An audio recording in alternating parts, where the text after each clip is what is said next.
नमस्कार, स्वागत है आपका मनपा के मुद्दे हमारे ये खास कार्यक्रम देख रहे हैं आप। हमारे इस कार्यक्रम के माध्यम से हम ऐसे नेताओं, ऐसी शख्सियतों से हमारे दर्शकों को रूबरू कराते हैं जिन पर प्रमुख तौर से ये जिम्मेदारी है मुद्दों को तय करने की। और कांग्रेस के परिप्रेक्ष्य में अगर देखा जाए तो कांग्रेस की पॉलिटिक्स शहर में किस तरीके से होगी या क्या चुनावी मुद्दे रहेंगे, इसका पूरा दारोमदार जो है वो पश्चिम नागपुर के विधायक और शहर कांग्रेस के अध्यक्ष विकास ठाकरे पर है। तो आज उन्हीं से खास बातचीत होगी। भाऊ, बहुत बहुत स्वागत है आपका हमारे कार्यक्रम में। हाथ मिला लीजिए आप। और आपसे पहला सवाल मेरा यही है कि क्या कांग्रेस के नज़रिए से क्या कुछ चुनावी मुद्दे हैं? कल ही आप लोगों ने आपका घोषणा पत्र भी जारी किया है। नहीं, कांग्रेस के नज़रिए से नहीं तो नागपुर शहर की जनता के नज़रिए से। नागपुर शहर की जनता क्या चाहती है? महानगर पालिका का चुनाव किस लिए होता है? महानगर पालिका का चुनाव नागपुर शहर के कॉमन मैन को जो मूलभूत सुविधाएं देने के लिए, उसके लिए होता है। और हमारा सवाल यही है कि 19 साल से भाजपा की सरकार यहाँ पर है, नागपुर शहर की जनता को मूलभूत सुविधाएं से संतुष्ट है क्या? क्या कहीं कचरा पड़ा नहीं है? क्या कहीं पे गटर लाइन चौक नहीं है? रास्ते पर के खड्डे नहीं है? आवारा कुत्तों से जनता परेशान नहीं? आवारा गाय भैंसों से परेशान नहीं? कहीं खेल के मैदान बराबर है क्या? बगीचे बराबर है क्या? आरोग्य केंद्र जो महानगर पालिका के होना चाहिए वो बराबर है क्या? हमारी प्राथमिक स्कूलें हैं क्या? बाजार पेट जो दुकानें रहते हैं वो ठीक है क्या? मुझे लगता है कि 19 साल में डेवलपमेंट के नाम के अगर महानगर पालिका के चुनाव की बात करें तो कॉमन मैन को जो मूलभूत फैसिलिटीज़ देने का काम है वो कतई नहीं हुआ है। जनता परेशान है, हर चीज़ के लिए पैसा देना पड़ रहा है। कचरा वाला आता है, कारपोरेशन से अलग एजेंसी पैसा लेती है, कॉमन मैन से पैसे लिए से कचरा नहीं उठाता।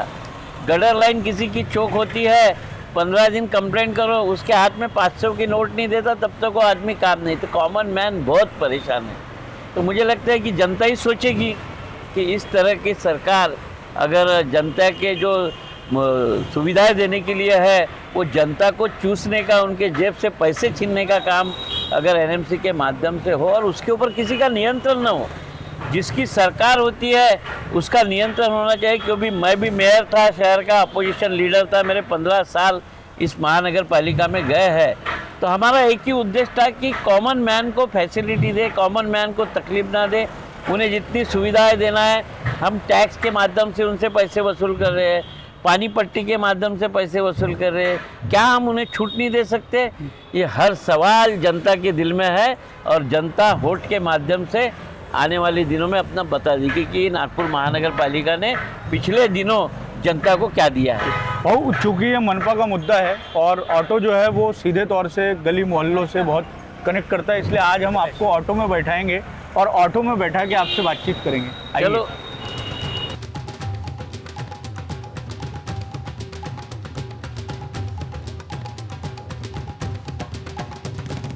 भाऊ, इसके पहले ऑटो में आप कभी बैठे हैं या बैठते हैं? इन दिनों बैठना होता है क्या? कभी भी बैठता है ऑटो में तो बैठना ही पड़ेगा ना।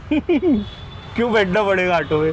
हमारी वाहतूक बोलते हैं जिसको, उसका मेन सोर्स है नागपुर का। और ऑटो रिक्शा लोगों के लिए कन्वीनियंस है। अपन आप देखते होंगे कि ऑटो वाला कहीं पे मिल जाता है कि ऑटो से और नागपुर की जनता से बहुत जुड़ा हुआ रिश्ता है। हमने देखा है कि बहुत से जगहों पर कनेक्टिविटी का प्रॉब्लम होता है, वहाँ ऑटो चले जाता है। गली कुचियों में जैसे बस स्टॉप पे बस भी रुकती है मगर उसको ऑटो का सहारा लेके अपने घर तक पहुँचना पड़ता है। इसी नागपुर में काफ़ी सारे क्षेत्र है जो नागपुर के बाउंड्री पर बस्तियाँ है। तो मुझे लगता है ऑटो उसके लिए लगेगा ही। आप एसोसिएशन से भी जुड़े हुए हैं? कोई एसोसिएशन से, ऑटो एसोसिएशन?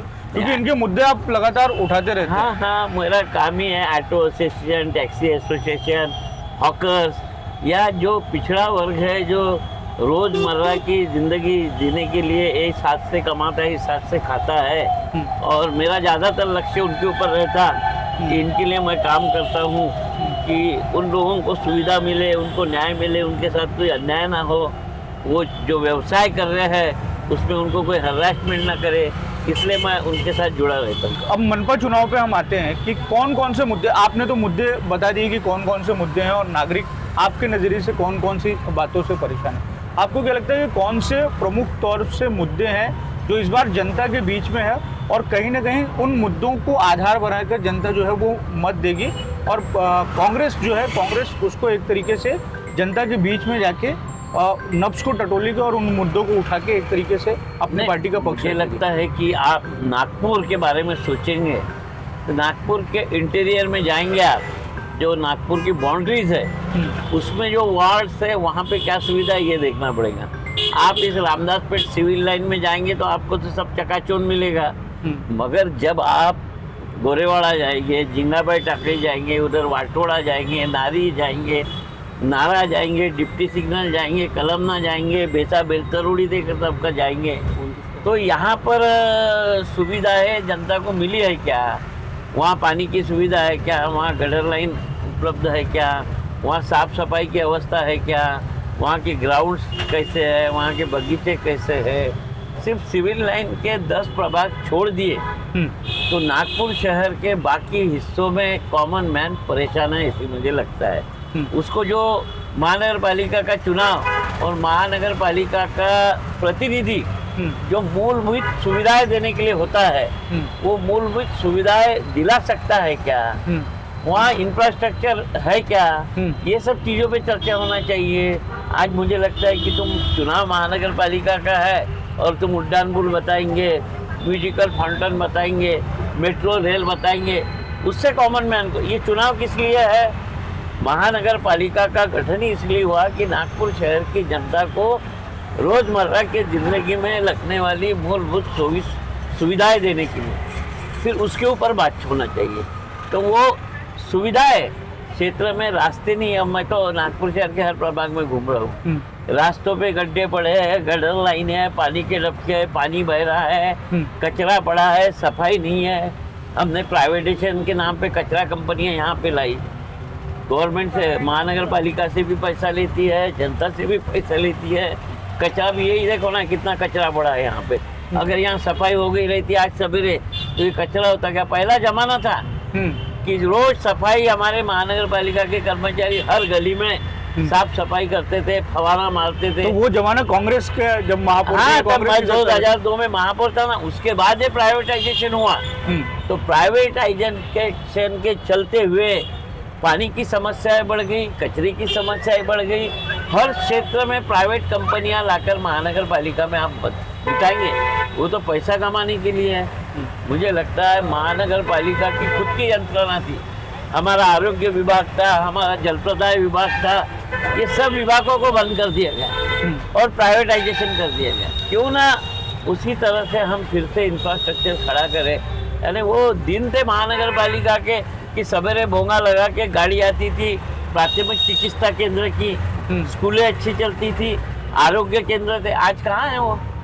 महानगर पालिका को जो देना है वो सुविधा ही दे ही नहीं पा रहे हैं। हम नागपुर शहर की जनता को हम उड्डान पुल बताएंगे, सीमेंट के रास्ते बताएंगे, मेट्रो रेल बताएंगे या म्यूजिकल फाउंटेन बताएंगे, मगर ये चुनाव किस लिए है? ये चुनाव कॉमन मैन को जो फैसिलिटीज देना है उसके लिए हमको प्रतिनिधि चुनना है। तो जिस प्रभाग से प्रतिनिधि चुनना है उस प्रभाग में क्या समस्या है इसके ऊपर जाना पड़ेगा। उस प्रभाग में ये समस्या 20 सालों से क्यों नहीं हल हुई इसके ऊपर भी जाना पड़ेगा।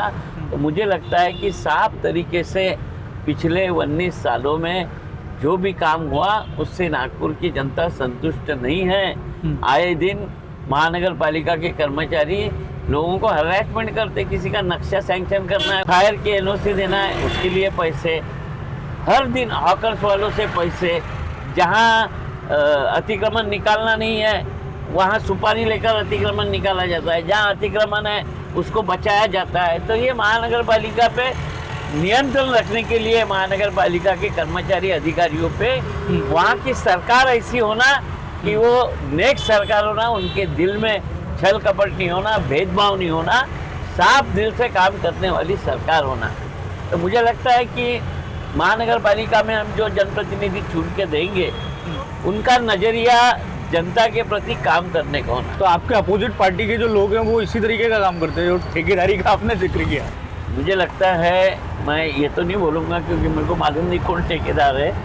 मैंने जनप्रतिनिधि का नज़रिया बताया। मैं जनता के लिए चुन के आया हूँ और इस महानगर पालिका में मुझे जनता का ही काम करना है। ये नज़रिया रखना चाहिए, ऐसे बताया हूँ। अब आप देखिए ना, हर क्षेत्र में प्राय, अब ये देखिए अतिक्रमण ही है, ये अतिक्रमण कई सालों से फुटपाथ पे, फुटपाथ बंद है। हाँ, ये फुटपाथ से चल सकेगा कोई? मगर इन लोगों से कारपोरेशन पैसा लेती है। कारपोरेशन का जो अतिक्रमण का अधिकारी है, उनका हफ्ता इनसे चलता है तो इनको लगाने देगा। पर एक आधा गरीब कहीं ठेला लगा के अपना रोजी रोटी के लिए, तो उसका ठेला जब्त करा के जेसीबी से तोड़ डालेगा। यह इस महानगर पालिका में, यानी ये मेन रोड है, इस मेन रोड पे आप फुटपाथ खाली है क्या? देखो, आपकी कॉन्स्टिट्यूएंसी भी है ये? मेरी कॉन्स्टिट्यूएंसी है। और ये लोग जिन्होंने पैसा नहीं दिया, उसका देश सिर्फ भ्रष्टाचार से भरी हुई महानगर पालिका है। यहाँ के अतिक्रमण विभाग के कर्मचारी अधिकारी पूरे पैसे खाते हैं सब लोगों से। ये देखो, ये फुटपाथ पे ये कौन से कॉन्ट्रैक्टर का सालों साल से है, इसको हटाना नहीं होता। मगर एक आधा गरीब कहीं मिल गया, उसका तोड़ देते जो पैसे नहीं देता। अब ये कॉन्ट्रैक्टर से इनको हफ्ता आता होगा फुटपाथ पे देने का, तो ये यहाँ पे बराबर दिखाएगा। तो मुझे लगता है यही महानगर पालिका से बंद होने का। मैं मेयर था और उस जमाने में ऐसे मैंने काम किया, टैक्स के घोटाले पकड़े, ऑक्ट्रा के घोटाले पकड़े, सब घोटालेबाजों को बंद कर दिया था। तो मुझे लगता है कि अभी महानगर पालिका में जो कर्मचारी और अधिकारी है, वो पैसा कमाने के लिए बैठे हैं, जनता को सुविधाएं देने के लिए नहीं बैठे।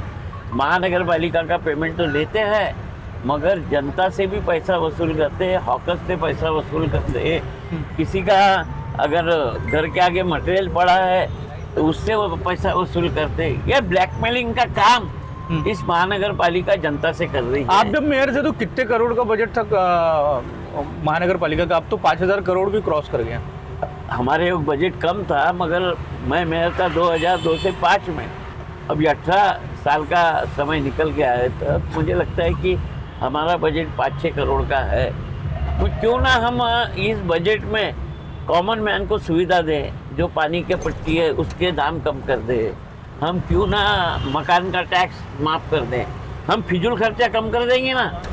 जो महानगर पालिका के बजट में हेड में फिजूल खर्चा है वो कम कर दिया, तो कॉमन मैन को हम राहत दे सकते हैं। आज इतनी महंगाई बढ़ चुकी है, और इसमें अगर महानगर पालिका ने ये सोच लिया कि हम कॉमन मैन के लिए सहूलियत देंगे, तो दे सकती है। बजट बनाते वक्त उनकी नीयत साफ होना, बजट में पैसे हमने किस हेड में रखना चाहिए, ये उन्हें समझने को होना।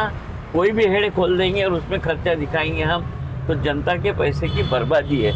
उससे अच्छा जनता को सुविधा हो, ऐसी बजट महानगर पालिका ने बनाना चाहिए। कांग्रेस का विजन क्या है? आप जब मतदाताओं के पास में जा रहे होंगे, अगर मान लीजिए कि कांग्रेस की सत्ता महानगर पालिका में फिर से एक बार आ जाती है, तो आप लोग क्या विजन दे रहे हैं सिटी के लिए? कि मतलब ये हमारा का विजन है, पहले तो जो शहर का कॉमन मैन है उसके जेब से पैसे ना निकले। उसको जो टैक्स लगा रहे हैं, टैक्स बढ़ा चढ़ा कर लगा रहे हैं, पेनल्टी लगा रहे हैं, तो मुझे लगता है कहीं ना कहीं 500 स्क्वायर फीट के मकान को हमने टैक्स लगाना ही नहीं चाहिए। जो हम पानी दे रहे हैं, तो पानी के इसमें हमने उन्हें राहत देना चाहिए। आपने तो घोषणा पत्र में 30,000 लीटर 30,000 लीटर पानी फ्री देंगे हम। यहाँ की स्कूलें, हर प्रभाग में अच्छी इंग्लिश मीडियम की स्कूल होना चाहिए, हर प्रभाग में एक आरोग्य केंद्र होना चाहिए, दवाखाना, जहाँ के लोग जा सके। आज बेयर नहीं कर सकता है कॉमन मैन। हमारे यहाँ के बाज़ार अच्छे होना चाहिए, खेल के लिए ग्राउंड होना चाहिए, बगीचा होना चाहिए। ये सब एनएमसी को करने का है। जो कुत्तों से परेशानी है, आपने देखते हुए कि पिछले दिनों नागपुर शहर में लावारिस कुत्तों ने बच्चों को खींचना चालू कर दिया है। लोग भयभीत है, उनसे छुटकारा देने को होना। ऐसे अनेक सवाल है जो महानगर पालिका से जुड़े हुए हैं, और हमने हमारे एजेंडा में बताया कि हमारी सरकार आती है तो हम इस सब चीज़ों से नागपुर शहर की जनता को छुटकारा देंगे, और नागपुर शहर की जनता की सेवा के लिए हमारे लोग काम करते रहेंगे। आपने पार्टी ने 100 सीटों का टारगेट रखा है, बीजेपी ने 120 का रखा है, तो 100 सीटें अचीव कर पाएगी कांग्रेस? आपको ऐसा लगता है? क्योंकि दोनों ही पार्टियों में हमने ये देखा है कि जो सिटिंग नगर सेवक है उनकी टिकट बड़े पैमाने पर काटी गई है। भाजपा के बारे में हम बोल सकते हैं, लेकिन कांग्रेस ने भी सीटें नहीं काटी है, ऐसा नहीं है। हमने 1-2 नगर सेवकों की वहाँ के एडजस्टमेंट में काटी होगी, मगर भाजपा ने जो सिटिंग नगर सेवकों की इतनी टिकटें काटी 2000 क्या वो निष्क्रिय थे क्या? क्यों? उनका रीज़न क्या है? हमारे तो दो ही टिकटें काटे हमने। तो मुझे लगता है कि महानगर पालिका में चुन के आने वाला जनप्रतिनिधि हर इलेक्शन में 70% नए चेहरे होते हैं। ये क्यों होते हैं? क्यों? ये चुन के आने के बाद जनता के बीच में नहीं रहते, जनता से जो वादे करते हैं वो वादे पूरे नहीं करते, जनता के काम के लिए दौड़ के नहीं जाते, और फिर सर्वे में इनका निगेटिव आता है, इसलिए पार्टी उनकी टिकट काटती है। तो भाजपा के सर्वे में भी वही आया होगा कि आपका ये कारपोरेटर इस प्रभाग में बराबर काम नहीं किया होगा। तो ये फेलिवर वो कारपोरेटर का और पार्टी का है ना, जनता का क्या लेन देन है? जनता को तो अच्छा नगर से चाहिए था। मुझे लगता है कि हमने इस बार जो टिकटें दी है, यह टिकटें हमने जनता से जुड़े हुए लोग जो कारपोरेटर न रहते हुए 7 साल कोरोना का कार्यकाल रहे, बाढ़ आए या कोई भी आपत्ति में लोगों के लिए दौड़ के गए हैं, ऐसी लोगों को टिकट दिए, जिनके दिल में उमंग है कि मुझे जनता का ही काम करना है, ऐसी लोगों को हमने टिकट दिए है। और इसीलिए हमें उम्मीद है कि सब कॉमन मैन को हमने टिकट दी है, जो लोगों के बीच में रहते हुए, चाहे वो गरीब हो, उसे हमने टिकट दिया है कि तू जनता का काम करता है, जनता तुझे चॉइस करेगी और तेरे दिल में उमंग है। ये चुनाव कॉमन मैन का चुनाव है। तुम्हारा जनप्रतिनिधि कैसा चाहिए? ये सेट नहीं होना चाहिए, यानी जिसके पीछे बहुत कामकाज है, धंधे, उसके जो उमंग है कि मुझे जनता का काम करना है, तो नगर सेवक बनने के बाद भी उसी पे फर्म रहना चाहिए कि मुझे चुन के किस लिए दिया है। मतलब वो व्यापारी नहीं होना चाहिए, व्यापारिक दृष्टिकोण। व्यापार तो सभी ने करना चाहिए, नौकरी भी सभी ने करना चाहिए, वो करना चाहिए, मगर हम जिस चीज़ के लिए खड़े हुए हैं तो हम ज़्यादा से ज़्यादा समय जनता के बीच में है ना, सब करके। मैं व्यापारी हूँ ना, मैं कहा नहीं, मैं व्यापार कई सालों से, जब महापौर नहीं था उसके 15-20 साल से पहले से व्यापार कर रहा हूँ और आज भी कर रहा हूँ, मगर मैं जो समय जनता को देना है वो समय देता हूँ। व्यापार के लिए जो समय देना है, मुझे दिल में उमंग चाहिए मेरे, कि मेरे पास जनता को आंख पे लेने वाला प्रतिनिधि चाहिए। उसके दिल में लगना चाहिए कि मुझे लोगों ने बहुत काम बताना चाहिए और मेरे हाथ से ये काम होना चाहिए। तो ऐसी जनप्रतिनिधि सक्सेस होता है ज़िंदगी में। नहीं तो एक बार चुन के आने के बाद दोबारा एक तो पार्टी टिकट काटती है उसको, नहीं तो जनता गिरा देती है। तो मुझे लगता है कि इनने वैसे लोगों की टिकट काट डाली है, मगर 5-7 साल वहाँ की जनता को तो सफर होना पड़ा ना। तुमने निष्क्रिय अगर नगर सेवक दे दिया होगा और आज उसको तुम घर बिठा रहे हो, तो जनता की क्या गलती है उसमें? उनने तो विश्वास से वोट दिए थे, आज उनने दिए हुए वोट पे ये खरे नहीं उतरे, तो उनको 7 साल तो उसका भुगतान करना पड़ा। तो मुझे लगता है कि हमने जो उम्मीदवार दिए हैं, नगर सेवक नहीं रहते हुए जनता के लिए दौड़ने वाले उम्मीदवार है। मैं उनके काम गिना सकता हूँ, क्योंकि टिकट देते समय नगर सेवक नहीं रहते हुए कितने लोगों ने पार्टी के आंदोलनों में, जनता के लिए आंदोलनों में, अपने प्रभाग के समस्याओं के लिए क्या किया, उसको देखकर हमने टिकट दी। लेकिन कांग्रेस के बारे में एक ये भी कहा जा रहा है कि कांग्रेस प्रमुख तौर से विपक्षी दल में है, लेकिन जिस तरीके से एक्टिवनेस जनता के मुद्दों पे और विरोध को लेकर सड़कों पर होना चाहिए, वो एक्टिवनेस कहीं दिखाई नहीं देती। कांग्रेस को अब ये सीखने की जरूरत है कि कांग्रेस को विपक्ष की भूमिका कैसे निभानी चाहिए। ये बीजेपी से सीखने की जरूरत, जब वो विपक्ष में थे। ये हमने बीजेपी को हम सिखा रहे हैं। आए दिन आपने देखे होंगे कि हमने महानगर पालिका के आयुक्त, महानगर पालिका में कई मोर्चे लिए। हमने तो रंगे हाथ जो कचरे की गाड़ियाँ थी, वो कचरे के गाड़े में वेस्ट मटेरियल डालकर वजन कर रहे। वो पर तुम नियत ही साफ नहीं, तुम्हारे प्राइवेट कॉन्ट्रैक्टर को भगाने की तैयारी नहीं है, तो कौन क्या कर लेगा। हमारे इतने आंदोलन किसी ने नहीं किए हैं, और जनता के लिए हर समय आवाज़ कांग्रेसी कार्यकर्ता। 35 केसेस है ना हमारे ऊपर महानगर पालिका में जनता के लिए बोलने गए तो केसेस लग के, वो 35 केसेस लगी है। अगर आंदोलन नहीं करते तो हम पे 35 केसेस कैसी लगी रहती। मुझे लगता है कि कांग्रेसी कार्यकर्ता ये हर समय महानगर पालिका का शासन हो, केंद्र का शासन हो, राज्य का शासन हो, जनता के खिलाफ गलत कुछ किया तो उसके ऊपर आवाज़ उठाते रहा है। और इसके आने वाले दिनों में भी हम सरकार में भी रहे तो भी गलत हुआ तो उस चीज़ के लिए आवाज़ उठाते रहे हैं, और विरोध में तो हमारा काम ही हुआ। अब हम आपकी कॉन्स्टिट्यूंसी से निकल के मुख्यमंत्री साहब की जो कॉन्स्टिट्यूंसी है वहाँ पर आ गए हैं, और ये वो भी जगह है जहाँ से आप नगर सेवक चुने भी गए हैं। और इसके बारे में ये कहा जाता है कि ये हार्डकोर बीजेपी के वोटरों का या संघ की जो आइडियोलॉजी है उसके लोगों का ये पूरा का पूरा परिसर है। आप यहाँ से भी नगर सेवक चुन के आए हैं, और आप ये एग्जाम्पल भी देते हैं कि आप किस तरीके से ऐसी जगह से नगर सेवक का चुनाव जीतते आए हैं जहाँ पे बीजेपी के वोटर ज़्यादा हैं। तो ऐसा ये मतलब क्या कुछ आप करते हैं कि मतलब सबको जहाँ पे खारिज किया जा रहा है वहाँ आपको अपनाया जा रहा है? कैसे है, ये चुनाव महानगर पालिका का है, पार्टी तो होती है मगर इंडिविजुअल कैपेसिटी में तुम्हारे वैयक्तिक संबंध कैसे होते हैं लोगों से, तुम लोगों के लिए दौड़ के जाते हो क्या? नहीं, ये तो आपके बारे में ये कहा भी जाता है कि आपकी छवि कुछ इस तरीके से है कि आप उन नेताओं में हैं कि जनता के प्रश्न जो है वो दूर हो, उसके लिए ज़रूरी है कि आप जनप्रतिनिधि के तौर पर किसी न किसी भूमिका में रहे भी। तो उसी का इनाम मुझे लोगों ने दिया ना। मैं जब 2002 में यहाँ से चुन के आया, इसके पहले यहाँ से देवेंद्र जी फडणवीस नगर सेवक बने थे और महापौर थे, उसके बाद मैं यहाँ से चुन के आया। ये कॉन्स्टिट्यूंसी हमारे स्वर्गीय गंगाधर जी फडणवीस की थी, बाद में देवेंद्र जी फडणवीस आए, हर समय भाजपा, मगर मैं कांग्रेस का उम्मीदवार इस कॉन्स्टिट्यूंसी से चुन के आया था ना, तो यहाँ के लोगों ने मेरे को चुन के दिया था। और आज भी लोगों के साथ मेरे वैसी ताल्लुकात है सालों साल से। मैं वेस्ट नागपुर का एमएलए जरूर बना होगा, मगर यहाँ की जनता अभी भी मेरे पास आती है साउथ वेस्ट की, और मैं भी उनके लिए रात दिन दौड़ता हूँ। अब बेंगल इस क्षेत्र के जो भी काम हो मैं अपने हाथों में लेकर करता हूँ। मैं ये नहीं समझता कि यहाँ का मैं कारपोरेटर नहीं हूँ, यहाँ का एमएलए नहीं हूँ, ये मेरे लोग हैं, इनके लिए तो जान हाजिर है मेरी। और आप उन लोगों में से हैं नागपुर के जिन्होंने बचपन के समय मौजूदा मुख्यमंत्री जो हैं उनके साथ में बिताए, आप एक तरीके से पड़ोसी भी रहे।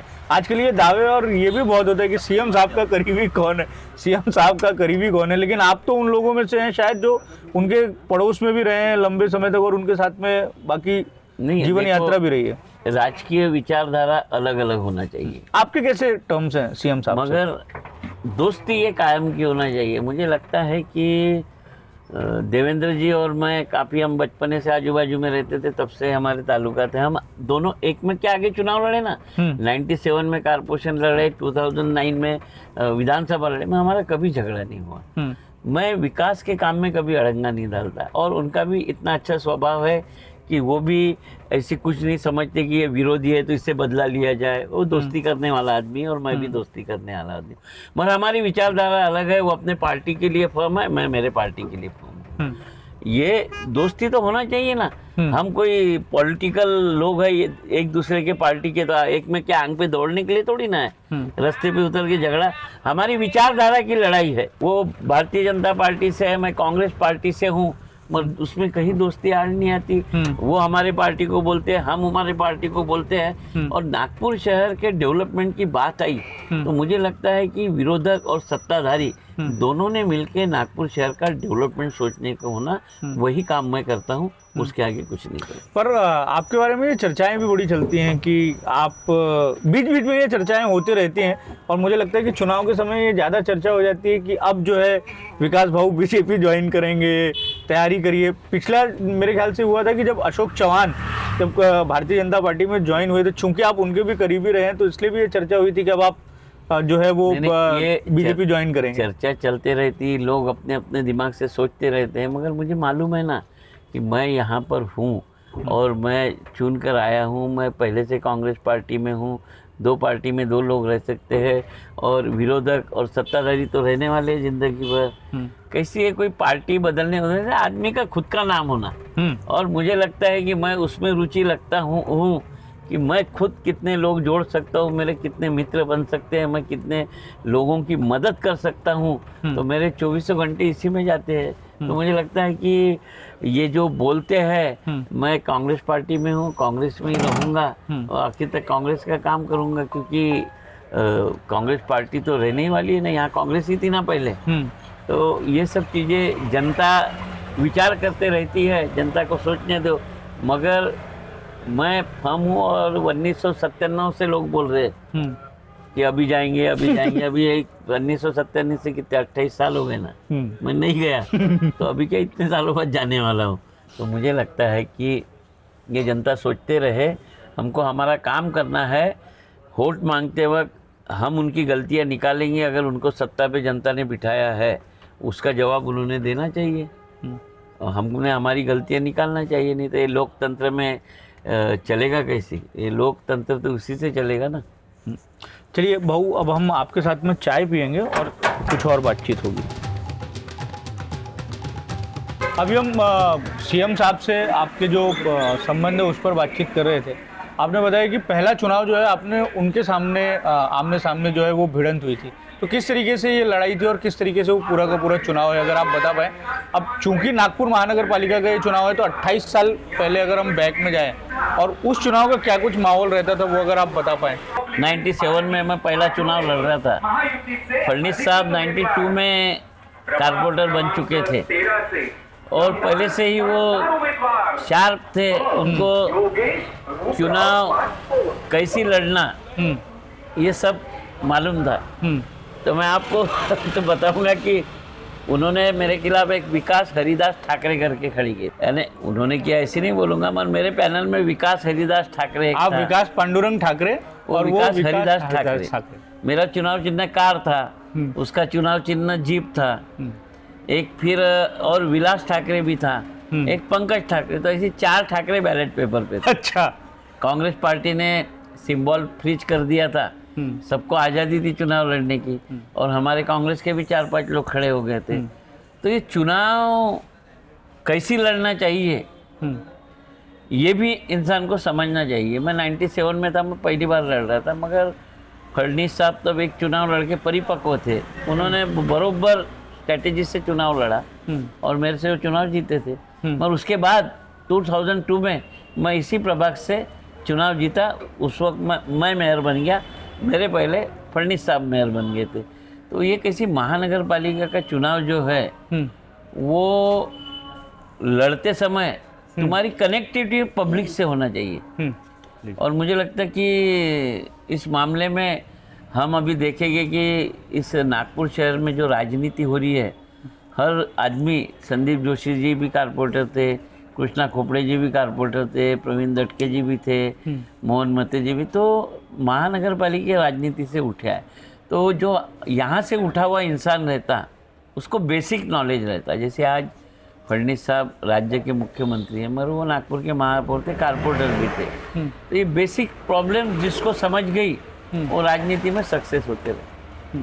अब जो 2026 का चुनाव हो रहा है उसको आप किस तरीके से देख रहे हैं? मिशन 100 का आप लोगों ने नारा दिया है कि 100 मिशन जो है वो आप लोग अचीव करेंगे, वाकई में अचीव हो पाएंगे या आपको ऐसा लगता है? देखिए, अब आपने देवेंद्र फडणवीस जी का जिक्र किया। देवेंद्र फडणवीस तो अभी भी अपने शहर में एक तरीके से चुनाव लड़ ही रहे हैं या लड़वा रहे हैं, वो तो अब भी मौजूद है, उनकी स्ट्रेटेजी अब भी मौजूद है। नहीं, उनकी स्ट्रेटेजी मौजूद है, मगर कांग्रेस की भी स्ट्रेटेजी है ना। कांग्रेस में भी लोग हैं और हमने 100 का मिशन रखे हैं। अब हमें टारगेट लेके तो चलना ही पड़ेगा।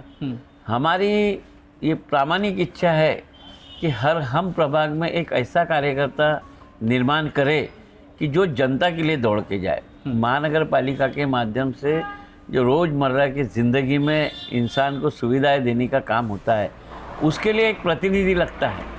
वो ईमानदार प्रतिनिधि देने के लिए हमारी प्रक्रिया चल रही है। हमने उम्मीदवारों का भी चयन यंग लोगों का किया, 80% नए लोग दिए हैं और हमें आशा है कि जो लोग चुन के आएंगे वो भी जनता के साथ रहेंगे। हमने टिकट देते वक्त ही हमारे उम्मीदवार को बताया है, चुनाव है, हार जीत होती है, मगर जो जनता वोट देंगी उसके लिए 5 साल काम करना तुम्हारा कर्तव्य है। तो जनता बाद में तुम्हारे लिए सोचती है। और इसी सिलसिले में हमने जो हमारी पार्लियामेंट्री बोर्ड था, तब हमने हमारे उम्मीदवारों को चयन समिति ने बताया कि हार जीत चुनाव में दोनों पार्ट है। मैं हारने के बाद में हारा करके घर में सो जाने वाला और बाद में 5 साल बाद निकलने वाला इंसान ज़िंदगी में सक्सेस नहीं होगा। तुम हारे जीते जनता के लिए, हमारे पार्टी के लिए तो हमारे कारपोरेटर तुम ही हो। तुमने वहाँ के जनता की सेवा करना चाहिए। और हमारा लक्ष्य है कि नागपुर शहर की जनता को कांग्रेस के कार्यकर्ताओं के माध्यम से सुविधा मिले। लेकिन आपने आपके बेटे की टिकट काट दी, बड़ा चर्चा थी कि केतन जो है वो चुनाव लड़ेंगे, उनकी टिकट काट दी नहीं, आपने। हाँ, वहाँ मुझे प्रभाग क्रमांक 13, प्रभाग क्रमांक 9 दोनों तरफ से फोर्स था कि वो जैसे लोकसभा विधानसभा में मैं अन्य क्षेत्र में बिजी रहने की वजह से उसने वहाँ की दारोमदार संभाली थी, तो लोगों से कनेक्ट था, तो लोग मांग रहे थे कि इसको लड़ाओ इसको लड़ाओ, मगर वहाँ पे हमारा घनश्याम पटले नामक कार्यकर्ता था, काफ़ी दिन से काम कर रहा है, उसने आके बोला कि मैं मेरे पे अन्याय होगा, तो मैंने इसको बोला भैया तू रुक जा और 5 साल काम कर, बाद में तुझे देखेंगे। और इसको मैंने भी फिर बोला तो सभी उम्मीदवार जो पश्चिम नागपुर के हैं उनकी हमने मदद करना चाहिए, तो हमारे परिवार के सभी लोग मिलकर हर उम्मीदवार की मदद करने का काम कर रहे हैं। चाय ठंडी हो रही है आपकी, चाय आप लीजिए। आपको लगता है कि विधानसभा और लोकसभा के चुनाव में जिस तरीके से ट्रेंड दिखाई दिया है, वोट शेयर जो है वो कांग्रेस का बढ़ा है, उसका इम्पैक्ट म्यूनसिपल कॉरपोरेशन के इलेक्शन में होगा? आप देखिए कि 2014 में इस राज्य में, देश में और शहर में एक हाथ में सत्ता है, उसके बाद कांग्रेस का ग्राफ कहीं गिरा हुआ नजर आएगा। 2014 से अभी तक कांग्रेस के होल्ड बढ़े हैं, यानी लोकसभा की सीट 280 से गिरी थी, फिर और कम हुई, पिछले वक्त फिर और कम की हमने, विधानसभा में हम 2 लोग चुन के आए। अगर जनता को इस सरकार के काम पसंद होते तो हमारी जमानत जब्त होती ना। हमारा ग्राफ बढ़ रहा है, हमारा होल्ड बढ़ रहा है, इसका मतलब आप क्या निकालेंगे? हमारे पास सत्ता का कोई केंद्र नहीं रहते हुए हमारे होटों का ग्राफ बढ़ना, ये क्या संकेत दे रहा है, ये आप और जनता ही बताएंगे। अब हम बातचीत को ख़त्म करेंगे। बढ़िया मज़ा आ रहा है आपसे बातचीत करने के लिए। हम देख रहे हैं कि बीजेपी के कैंडिडेट जो हैं वो आपके पास में आए हैं मिलने के लिए और आशीर्वाद लेने के लिए। आ जाइए आ जाइए आ जाइए, आ जाओ आ जाओ। आना रे, क्या हो रहा है? उम्मीदवार किसको भी वोट मांग सकता है। काय म्हणते? बस ठीक आहे. इकडे पदयात्रा आहे का इकडे? हो, पदयात्रा झाली अजून. हां, ते इथं काय लिहायला बीजेपीच्या उरी? अरे तरी तो ये इनसे अपील करेंगे कि आपको वोट दे, को आशीर्वाद ही तो लेने आया भैया से, और क्या. तो आप इनको आशीर्वाद देंगे कि नहीं देंगे? मेरा भाई है, इसको आशीर्वाद देंगे मगर जनता वोट देंगे, मेरा वोट तो यहाँ नहीं है। ये अब हम बातचीत को ख़त्म करेंगे, लेकिन ये जो आपका पूरा का पूरा एक तरीके से लोगों से कनेक्ट है, लोगों से संबंध है, इसी पर हम बातचीत करेंगे आपसे कि कोई और विरोधी दल का भी हो, लेकिन एक तरीके से आपसे उसका बड़ा स्नेह का संबंध रहता है, वो हर कोई आपके पास में आता है। आप इसी जगह पर जो है वो देवी दुर्गा बैठाते हैं, वो पूरा उत्सव मनाते हैं। हम देखते हैं कि उसमें कि सारे पार्टियों के लोग यहाँ पर आते हैं। तो ये जो आपका एक तरीके से स्वभाव है, इसको जो आपने जिंदा रखा है, इसको आप लेके चल रहे हैं, इसके पीछे की बड़ी भूमिका किसको आप मानते हैं?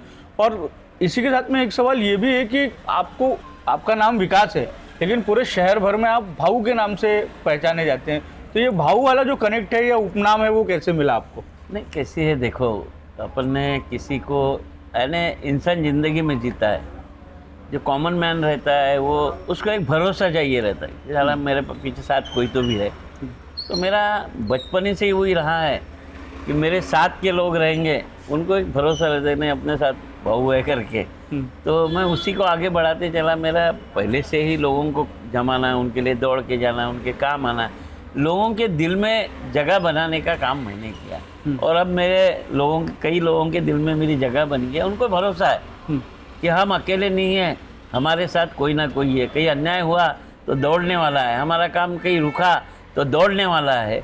यही भरोसा जनप्रतिनिधि ने जनता के दिल में बनाना चाहिए। एक डेवलपमेंट अलग पार्ट होता है, मगर जनप्रतिनिधि का काम है कि जनता जिसे बड़ी करती है। मैं कोई ऊपर से टपक के बड़ा नहीं हुआ हूँ, मुझे जनता नहीं वोट दे के बड़ा किया, फिर मैं जनता का सहारा क्यों नहीं बनूँ? आज किसी भी गरीब लोगों के किसके भी काम भूखे रहते हैं, वो बड़ी उम्मीद से मेरे पास आता है और मैं उनको निगलेक्ट करूँ क्योंकि अब मैं बड़ा बन गया हूँ। ऐसी नहीं होगा, मैं प्रायोरिटी से उनके लिए दौड़ के काम करता हूँ, इसलिए उनके दिल में मेरे लिए जगह बनती है। और ये भाऊ नाम कब से चालू हुआ आपके साथ में? वो स्टार्टिंग से ही भाऊ भाऊ करते थे, वो भाऊ नाम चालू है, बीच में क्या करेंगे? भाऊ यानी भाई है, सभी का भाऊ है। पर कुछ ऐसे भी होंगे जो आपसे नाराज रहते होंगे। आपकी पार्टी में भी कई ऐसे लोग हैं कि जो बड़े नाराज भी रहते हैं आपसे। ये भी कहा जाता है कि आपने कई लोगों के पर भी कतरे हैं पार्टी में। कैसे बताओ क्या, ये नाराजी चलते रहती है, मगर मैं वो ऐसी खुन्नस पकड़ के रखने वाला इंसान है। अब मेरे खिलाफ वो, मैं अभी के चुनाव में खड़ा था, ये बैट बॉल पे कोई लोग काम कर रहे थे, वो आ गए मेरे पास, भाऊ गलती हो गई थी, हमको मालूम ही नहीं था तुम चुन के आने वाले। मैंने आजा बेटा तू चल, तेरे क्या काम है बता, मैं कर देता। ये तो चलता ही रहने वाला, अपना दिल बड़ा करके चलने को होना। मैं दुश्मनों के लिए भी जगह है ना मेरे पास। ये कोई पॉलिटिकल दुश्मनी, कोई हमारी जमीन जायदाद की थोड़ी ना दुश्मनी होती है, वो वैयक्तिक मतभेद होते हैं। एक बार फिर आदमी समझ जाता है कि नहीं ये, और फिर सुबह का भूला फिर वापस आया तो उसको भूला नहीं कहते, इसलिए मैं उनको संभाल लेता हूँ। चलिए भाऊ, बहुत बहुत धन्यवाद आपका, बड़ी अच्छी आपसे बातचीत हुई और आपको बहुत शुभकामनाएं। आपका जो मिशन 100 है वो आप पूरा करें और अपने पार्टी को एक बार फिर से आप सत्ता में स्थापित करें। बहुत बहुत शुक्रिया।